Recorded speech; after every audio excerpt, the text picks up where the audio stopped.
Hello. In this question, we're being told that we have a body consisting of a cone with an apex angle of alpha. Okay, so what does that mean? Our apex angle of alpha is going to be all of this. Okay, so this angle here is alpha. We see that our base radius is going to be A.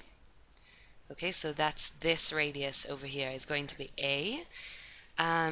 And it's of height h. Okay, so it means that from the tip all the way to here, this is our height h.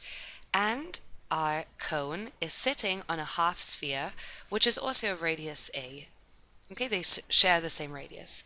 The cone and half sphere have the same uniform density of rho. Okay, so their density is uniform, it's rho, so also both the cone and the half sphere are full.